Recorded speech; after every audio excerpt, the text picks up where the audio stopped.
मतलब जैसलमेर के छतों पे महिलाओं ने चढ़ चढ़ के कहर ढाया होगा उस दिन। आज का टाइम हो तो उमा दे मालदेव के पास मैसेज कर दे, आना का please send some pics of डेरा।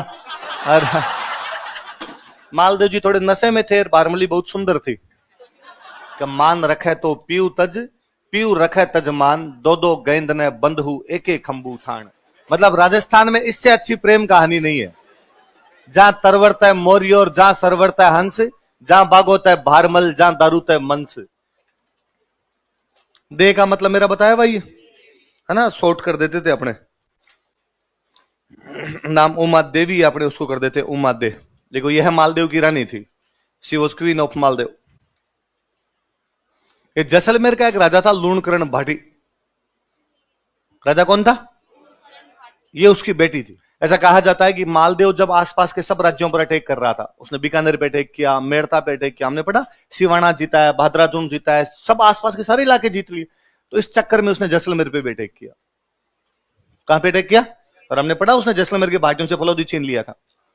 तो जब उसने जैसलमेर पे अटैक किया तो जैसलमेर वालों को लगा मालदेव के खिलाफ पार तो नहीं पड़ेगी, तो उन्होंने फलौदी वलोदी देके टाइम पास किया, निकाला इसको, पैसे टक्के दिए, पैसे टक्के देकर जा रहे तेरे खिलाफ नहीं लड़ा जाए हमसे। तो मालदेव क्षेत्र लेता है, इलाके लेता है, पैसे लेता है, वापस जोधपुर आ जाता है।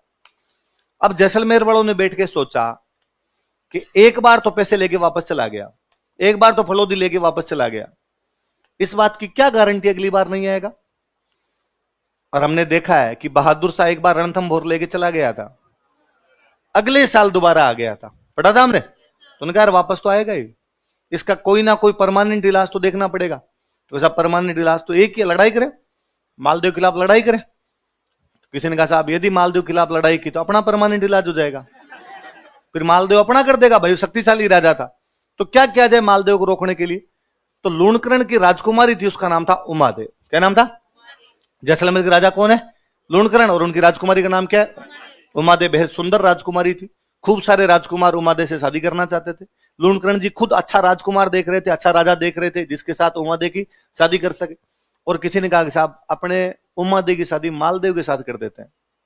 एक तो मालदेव से योग्य जवाई कहां मिलेगा अपने को, हिंदुस्तान का सबसे बड़ा हिंदू राजा है वो, एक तो वो काम भी ठीक रहेगा अपने, और दूसरी बड़ी बात जब अपना जवाई बन जाएगा तो अटैक भी, एक तीर से एक पंथ दो काज, अच्छा वर मिल जाएगा और जैसलमेर खतरे से भी बच जाएगा।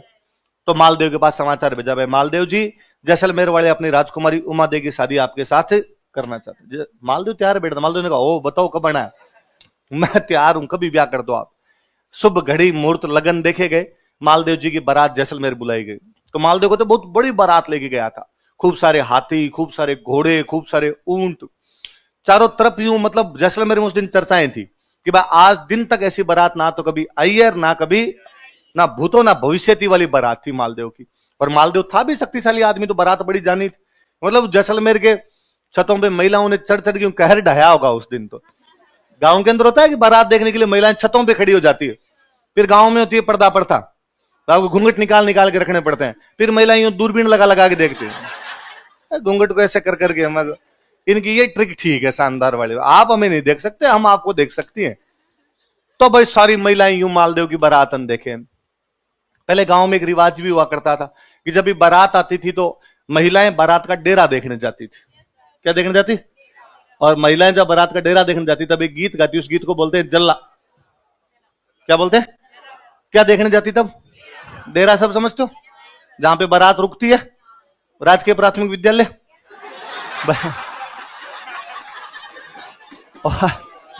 और तो बारात कहां रुके?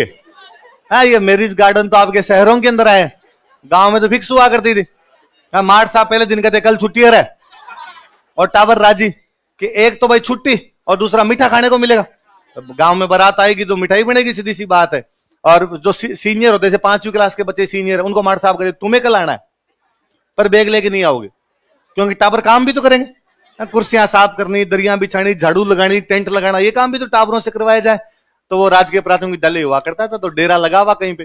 तो वो डेरा देखने के लिए जब महिलाएं जाती, जो गीत गाती, उस गीत को क्या बोलते? लिख लो कहीं साइड में, जिनको नहीं पता वो लिख लो।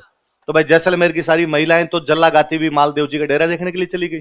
दुल्हन घर से बाहर निकल नहीं सकती, दुल्हन पे तो यूं पूरे वो प्रतिबंध लागू हो जाते हैं, भाई आप तो घर से बाहर नहीं निकल सकते। पर अब उमा दी की सहेलियां उमा दी को आके बाहर से बताए, अरे क्या बारात आई है तुम्हारी, भयंकर बारात, इतने बाराती आए, अरे तुम्हारे पति भी कितने शानदार लग रहे हैं सज धज के एकदम।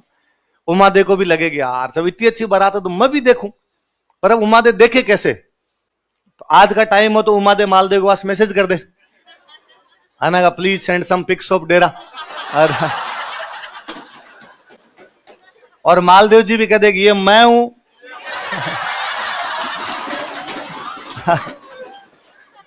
मालदेव जी भी भेज सकते हैं ऐसे, है ना, इंस्टाग्राम पे फोटो डाल दे मालदेव जी, वहां से देख ले। पर यहां तो अब कोई तरीका था नहीं, तो उमा देव को लगा मैं किले के ऊपर चढ़ के देख लेती हूँ, भाई किला सबसे ऊंचा, किले के ऊपर चढ़ के देखोगे नीचे जो कुछ है वो सब दिखेगा। उसे लगा मैं किले पे चढ़ूंगी तो नीचे की व्यवस्था दिखी जाएगी मुझे, तो किले के ऊपर चढ़ रही थी। तो अपने कमरे से जब सीढ़ियों से किले के ऊपर की तरफ जा रही थी, तब उसने सुना कि सीढ़ियों के पास के कमरे में उसके मम्मी पापा जोर जोर से लड़ रहे थे। उसने कान लगाया, भाई क्या हो गया, ब्याह के घर में लड़ाई किस बात की? और लूणकरण जी अपनी रानी को कह रहे थे कि आज जैसे ही मालदेव फेरों में आएगा मैं मालदेव को मार दूंगा। वो बेचारे कैसे मार दोगे अपना जवाई? उसने जवाई लिचड़ आदमी 10 दिन पहले अपने पे अटैक करने के लिए आया था और डर के मारे इससे लड़ाई कर नहीं सकते, इस चक्कर में तब पैसे देके वापस भेजा था, और आज बाई ब्याहनी पड़ रही है, बेटी देनी पड़ रही है। वरना इस आदमी को मैं घर पे नहीं चढ़ने दूं, जमाई बनाने की बात तो बहुत बड़ी है। अब इसको वैसे तो मार नहीं सकते युद्ध में, तो आज फेरों में जब आएगा तो अकेला आएगा, और जब अकेला आएगा तब मारेंगे इसको, वहां पे बैठे को मारेंगे।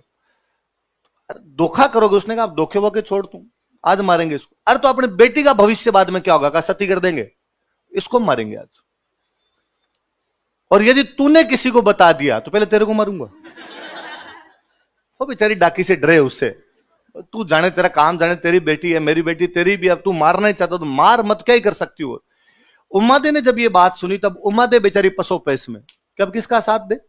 एक तरफ उसके पिता है जो ये कह रहे हैं कि मालदेव को मारा जाएगा, एक तरफ वो मालदेव उसका होने वाला पति है। उसे लगा मुझे पिता का साथ देना चाहिए, होने वाले पति का साथ देना चाहिए।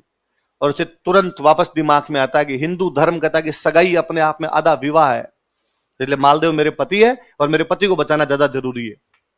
उसने मालदेव के पास में लेटर भिजवाया कि मालदेव जी आज जब फेरों में आओ तो थोड़े सावधानी से आना, आपके साथ में विश्वासघात किया जा सकता है। मालदेव जी ने जैसे लेटर पढ़ा, मालदेव जी ने कहा थैंक यू उमादे, वैसे तो मैं इनसे वैसे नहीं मरता, तुम्हारे घर वालों की इतनी औकात नहीं मेरे हाथ लगाए, पर फिर भी तूने कह दिया मैं और ध्यान रख लूंगा। बारात में इधर से जो बाराती गए हुए थे उनमें से 2 बॉडी बिल्डर टाइप के आदमी थे, जिम विम जाने वाले भाई थे। मालदेव ने उनको कहा तुम दोनों का एक ही काम है, आज जैसे ही मैं फेरों के अंदर जाके बैठूं, लूणकरण को तुम पकड़ के बाहर बैठ जाना, मेरे जब तक फेरे नहीं हो जाए तब तक लूणकरण घर के अंदर आना, तुम्हारी ड्यूटी है देख लेना। उनका सब पक्का। मालदेव जी पहुंचे भाई वहां पे, मालदेव जी पहुंचे तो कई देर तो तोरण वोरण पे महिलाएं टाइम लगा देती है ना, कभी इधर से नापती है, झुनझुनियां बजाती है, कोई कांच दिखाती है, और गांव में दूल्हे को तैयार करके लेके जाते हैं कि तुम्हें वहां पे महिलाएं कांच दिखाएगी तब तुम ऐसे कर लेना, ये नहीं तू कांच के सामने देखता रहे। भाई यदि आप कांच के सामने देख रहे हो इसका मतलब आपकी आंखें खराब है, आप अंधे हो। भाई जैसे किसी के सामने शीशा पड़ता तो अपनी आंखें बंद होती है ना, पड़को पड़को पड़ना, चिल्का पड़ना उसका, तो जैसे ही वो आपके शीशा आएगा सामने तो आपकी आंखें बंद हो जाएगी। आप उसके सामने देख रहे हो इसका मतलब आंखें बंद नहीं हो रही, इसका मतलब आपको पता नहीं चल रहा शीशा है या नहीं है। कान के पास में झुनझुनियां बजाया जाएगा आपके, तो आपको ऐसे लड़के क्या रहे शोर मचा रहे हो, कहीं आप ऐसे खड़े उनको लगेगा बहरा है। तो गांव में यूं कई चीजें सिखा के ले जाते हैं दूल्हे को ये तक सिखा के लेके जाते हैं हंसना नहीं है। इसलिए गांव का दूल्हा कभी भी अपनी शादी में हंसता, बेहद सीरियस मोड में रहता। गांव वाले दूल्हे की आप शादी के एल्बम देखो, सब में गांव में कहते हैं कि दूल्हा हंस गया तो अकाल पड़ जाएगा, तो दूल्हा हंसता नहीं। इसलिए फिर अब हंसी तो आए, वहां महिलाएं अंदर हंसी ठिठोलियां और करती है, तो हंसी और आए, फिर दूल्हे को देते हैं रुमाल। तो अब गांव वाले दूल्हे तो यूं बैठे रहते हैं,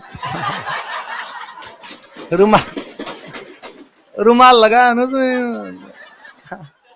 मरोगे। ये 4-5 घंटे की सजा होती है, सजा हो अंदर ले जाने के बाद। और फिर आदमी को गांव में तो ये हो रहा भाई इसके साथ और कोई नहीं है, अकेला जाएगा। अब बेचारा अकेला बैठा हुआ अंदर, तो समस्या कई हो जाती है। तो भाई अंदर कई देर तो महिलाओं ने नाप जोख जो भी मालदेव जी करनी थी वो की, फिर अंदर ले जाके मालदेव जी को फेरों के लिए लेके गए। अब जैसे मालदेव जी को फेरों के लिए लेके गए, लूणकरण जी अंदर जाने लगे तो दोनों बॉडी बिल्डर भाई तैयार थे। उनका इधर किधर घूम रहे हो आप, इतनी दूर से मारवाड़ से बारात आई है, ये तो नहीं कि साथ में बैठ के थोड़ी बातें करें, कोई 2-4 पेग लगाएं साथ के अंदर, क्या तरीका, इधर उधर घूम रहे हो, आ जाओ बैठो, लो मैं पैक बनाता हूँ, आप पियो, दारू पियो। लूट करने दिन का नहीं नहीं नहीं, मैं नहीं आज नहीं है, रहने दो, मेरे काम है थोड़ा। क्या काम है तुम्हारे? कोई काम नहीं, यहाँ पे बैठ जाओ। तो उसने कहा, अब उसके समझ नहीं यार काम क्या बताऊं मैं इनको, भाई काम करने वाले नौकर चाकर होते हैं, राजा क्या काम करेगा। तो उसने कहा मुझे कन्यादान करना है। मुझे क्या करना है? मुझे कहा बोले मत बनो इतने, कन्यादान कोई कर देगा, आपकी जरूरत है, बैठ जाओ। अरे मैं लड़की का बाप हूं। उसने कहा बस देख लिया हमने, चुपचाप बैठ जाए। और गांव में ये जरूरी भी नहीं होता कि लड़की के पिता कन्यादान करे। मैंने तो गांव में यदि 100 शादियां होती है तो 100 में से 99 शादियों में लड़की का पिता तो कन्यादान पक्का ही नहीं करता। ताऊ जी कर देंगे, दादाजी कर देंगे, चाचा जी कर देंगे, बड़ा भाई कर देगा। सबसे बड़ी बात है पंडित जी को जो दिख जाएगा उससे करवा लेंगे। तो मालदेव जी के वो दो जो बंदे बाहर बैठते हैं, लूणकरण को बिठाया, मालदेव जी ने आराम से अपने फेरे संपन्न किए। फेरे होने के बाद में विदाई भी दूसरे दिन। तो पहले जब राजकुमारियों की विदाई किया करते थे तो उनके साथ में काम करने के लिए लड़कियां वगैरह देते कि भाई राजकुमारी काम करेगी। तो फिर राजकुमारी किस बात की? पापा की परी वाली फील वही लिया करती थी। बाकी तो लड़कियां केवल फेसबुक पे लिखती है, पापा की परिवार की फील वो लिया करती थी पूरी, भाई काम करने के लिए लड़कियां उसके साथ में। तो जब उम्मादे की विदाई कर रहे थे तो उम्मादे के साथ में एक जो लड़की दी गई थी उसका नाम था बारमली। क्या नाम था? बारमली के लिए कहा जाता है कि बारमली जब पैदा हुई थी, पैदा हो तो इसके घर वालों ने फेंक दिया था। आज भी अखबारों में आप पढ़ते हो, नवजात कन्या को अस्पताल में छोड़कर भागे मम्मी पापा, है ना। नवजात कन्या कचरे के ढेर में सड़क के किनारे मिली, अभी भी है। समाज आज भी नहीं सुधर पाया तो आज के 700 साल पहले तो स्थितियां और गंभीर रही होगी। अच्छा अब तो क्या होता है, मान लो आप सुबह सुबह कोचिंग आ रहे हो और आपको किनारे, सड़क किनारे कोई बच्ची ऐसे मिल जाए तो आप क्या करोगे? पुलिस को फोन करोगे, आप हॉस्पिटल लेके जाओगे बच्चे को। पहले पुलिस हॉस्पिटल सब राजा ही तो हुआ करता था। तो किसी को बच्ची मिली, उसने ले जाके लूणकरण जी को दे दी, साहब बच्ची सड़क के किनारे पड़ी थी, आप राजा हो, रक्षा करो। राजा ने पाल पोस के उस बच्ची को बड़ा किया। अपनी उमादे के हम उम्र थी तो उमादे के साथ में पली बड़ी वो। उमादे की बहुत अच्छी सहेली थी।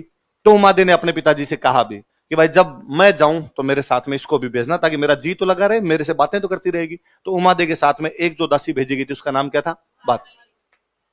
अच्छा शाम को मालदेव जी सुहागरात आई तो मालदेव जी थोड़े तैयार व्यार होके आ गए अपने कमरे के अंदर। उमादेव रानी थे तो उनको तैयार होने में टाइम लगा थोड़ा। किसी ने आगे नौकर चाकर ने कहा भाई मालदेव जी अपने महलों के अंदर आ गए। उमादेव को लगा मुझे जाने में टाइम लगेगा थोड़ा, तो बारमली वहीं बैठी थी। उसने बारमली कहा कि तू एक बार मालदेव जी को जाकर देख, मुझे आने में टाइम लगेगा। मालदेव जी थोड़े नशे में थे, बारमली बहुत सुंदर थी। इस बात का पता उमादे को चला। उमादे ने कहा बेलखने आदमी, तो 10 मिनट वेट नहीं कर पाया। ऐसे आदमी के साथ जिंदगी कैसे बिताई जा सकती है, और मैं इस आदमी का तो चेहरा भी देखना पसंद। और उस दिन के बाद में उमादे ने कभी मालदेव का चेहरा नहीं देखा। इसलिए उस महिला को हम किस नाम से जानते हैं? वो यहां से नाराज होकर तारागढ़ रहती है।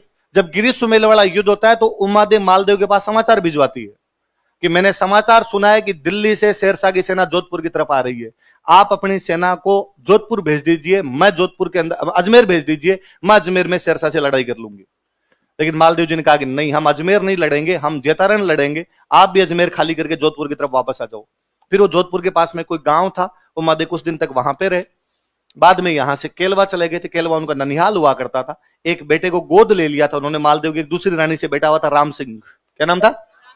राम सिंह को गोद ले लिया था और वहां केलवा के अंदर रहा करते थे। कहते मालदेव जब मरे तब उमादे के पास में समाचार भेजा गया कि भाई मालदेव जी की डेथ हो गई। तो उमादे वहां केलवा के अंदर सती होती है और उसने कहा भाई ये बेलखना था, ये लिचड़ आदमी था और इसने अपने पति होने के धर्म को नहीं निभाया, मैं मेरे पत्नी होने के धर्म से कैसे हट सकती हूँ पीछे। भले ही मैंने इस आदमी का पूरी उम्र फेरों के बाद में चेहरा नहीं देखा, मैंने पूरी उम्र इस आदमी से बात नहीं की, लेकिन मैं मेरा कर्तव्य जो होता है वो निभा दूंगी कि मुझे इसके साथ सती होना तो मैं इसके साथ क्या हो जाऊंगी? सती। उस महिला को हम किस नाम से जानते हैं? रुचि रानी। क्या नाम था रुचि रानी का? कौन सी दासी कारण नाराज हो गई थी? अच्छा होता क्या था भाई, जैसे मालदेव की डेथ भले जोधपुर में हुई हो, लेकिन बाद में मालदेव के जो कपड़े वगैरह थे वो भेज दिया करते थे। रानी कहीं दूर है तो मालदेव जी की पगड़ी भेज दी, तो पगड़ी के साथ में वैसे भी सती हो जाया करते थे। तो वो केलवा के अंदर वहीं सती हो गई थी उमादे, और अपना पूरा टाइम उन्होंने वहीं बिताया था। मैंने बताया था कि बेटा गोद ले लिया था राम सिंह, हाँ तो राम सिंह के साथ में वहीं रहा करते थे। वो मालदेव की किसी दूसरी रानी का बेटा था वो, राम सिंह नाम करके। अच्छा उमादे की कहानी तो यही है, उमादे चले गए, पर बारमली तो मालदेव के पास ही थी। बारमली तो यही रह गई थी ना मालदेव के पास ही। तो कहते हैं कि भाई पहले तो एक बार जब उमादे यहाँ पे जोधपुर के आसपास के किसी गांव के अंदर रहा करते थे तो मालदेव को और एक दिन फील हुआ ऐसे कि यार गलती तो मेरी थी और मेरी वजह से उमादे नाराज होके चले गए, तो उमादे को वापस बुलाना चाहिए। तो उसने वापस बुलाने के लिए जिस बंदे को भेजा था वो ईसरदास जी थे, जिन किताबें लिखी हमने ऊपर। ईसरदास जी अच्छे कवि थे। ईसरदास जी को कहा कि ईसरदास जी आप जाओ और उमादे को समझा के वापस लेके आओ।